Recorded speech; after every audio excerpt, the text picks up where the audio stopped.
Hello everyone. आज हमारा topic है यूरोप में राष्ट्रवाद का उदय। यूरोप में किस प्रकार राष्ट्रवाद आया है वो कक्षा 10वीं का फर्स्ट चैप्टर है जो एनसीईआरटी से, वो इसमें बताया गया है। तो सबसे पहले आपको इसमें स्टार्टिंग में ही एक चित्र देख रहे हो आप, बहुत बड़ा सा चित्र लगा हुआ है। तो उसके बारे में लिखा हुआ है चित्र फर्स्ट, फ्रेडरिक सारियो विश्वव्यापी प्रजातांत्रिक और सामाजिक गणराज्यों का स्वप्न। फ्रेडरिक सारियो ने बेटा इसको तैयार किया है और उसने एक सपना देखा है कि विश्व कैसा होगा, इन फ्यूचर में राष्ट्र कैसे होंगे। तो उसके ये सपने की एक झलक है। राष्ट्रों के बीच संधि इसमें हम देख सकते हैं। और कब की ये टाइम की बात है, 1848 की, 1848 का समय है इसमें, वो शो किया गया है। 1848 में एक फ्रांसीसी कलाकार फ्रेडरिक सारियो ने 4 चित्रों की एक श्रृंखला बनाई। हमें ये एक चित्र ही लग रहा है, लेकिन इसमें छोटे छोटे देखे जाए तो 4 चित्र हैं। जैसे जैसे हम पढ़ेंगे वो हमें चारों चित्र अच्छे से क्लियर हो जाएंगे कि 4 चित्र उन्होंने क्यों बोला है इसको।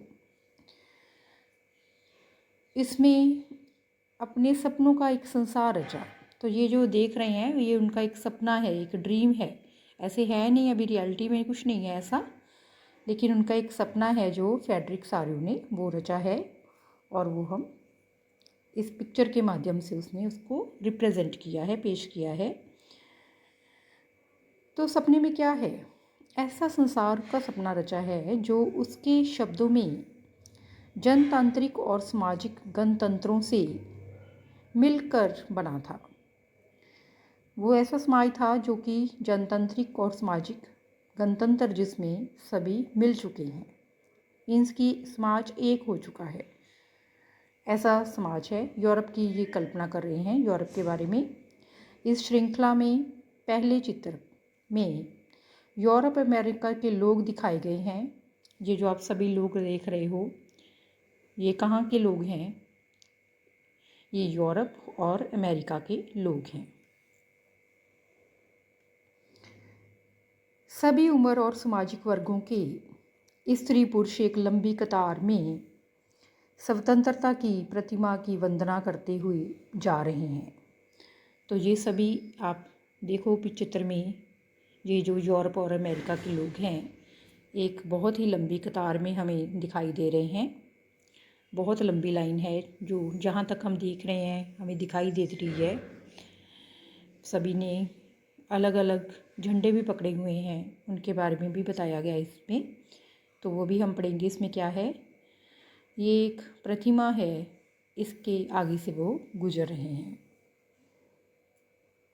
तो ये जो प्रतिमा है ये स्वतंत्रता की प्रतिमा है, फ्रीडम को शो कर रही है, यूरोप के लोगों की फ्रीडम को।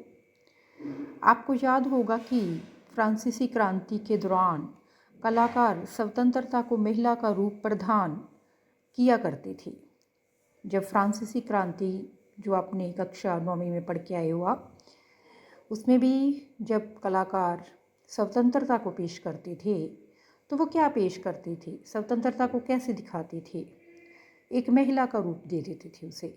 यहाँ पर भी आप देखोगे कि ज्ञानोदय की मिसाल को पहचान सकते हैं जो उसके एक हाथ में है और दूसरे हाथों में मनुष्य के अधिकारों का घोषणा पत्र। ये जो प्रतिमा है इसको अगर आप ध्यान से देखो तो इसके एक हाथ में क्या है, ज्ञानोदय की मिसाल है जो लोगों को ज्ञान दे रही है।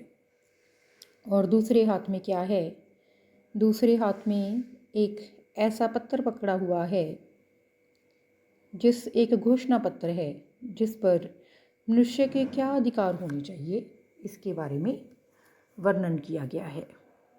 तो ये 2 चीज़ें हैं जो ये बता रही है जो स्वतंत्रता की प्रतिमा है, जो स्वतंत्रता की मूर्ति है। तो प्रतिभा के सामने जमीन पर निरंकुश संस्थानों के ध्यस्त अवशेष बिखरे हुए हैं। निरंकुश एक नया वर्ड है हमारे लिए, तो इसको अच्छे से समझाया गया है। निरंकुश कैसा शासन होता है पहले इसी को समझ लेते हैं। निरकुंशवाद क्या है? निरकुंशवाद एक ऐसी सरकार या शासन व्यवस्था जिसकी सत्ता पर किसी भी प्रकार का कोई अंकुश नहीं होता। मीन्स कि जो राजा है, जो भी बड़ा आदमी है, जिसके पास पावर है, उस पर कोई और बड़ा नहीं है। वो जैसा भी करना चाहता है वो वैसे ही काम कर रहा है। इतिहास में ऐसी राजशाही सरकारों को निरकुंश सरकार कहा जाता है जो अत्यंत केंद्रीकृत सैन्य बल पर आधारित और दमनकारी सरकारें होती थी। वो जिसको भी अपने अंडर करना चाहते थे, दमन करके उसको सैन्य बल से अपने अंडर कर लेते थे। उन पर किसी भी और सत्ता का कोई भी, उन्होंने जो कानून भी बनाना है वो अपने अकॉर्डिंग ही बना लेते थे, कोई उनको पूछने वाला नहीं था। तो ऐसी सरकार जिसमें लोग अपनी मनमर्जी कर जाते थे, राजा अपनी मनमर्जी कर जाते थे, शासक अपनी मनमर्जी करते थे, ऐसी सरकार निरकुंशवाद कहलाती है। वीडियो काफ़ी एक्चुअली लॉन्ग हो रहा है, तो इसके आगे का पार्ट हम नेक्स्ट वीडियो में देखेंगे। धन्यवाद।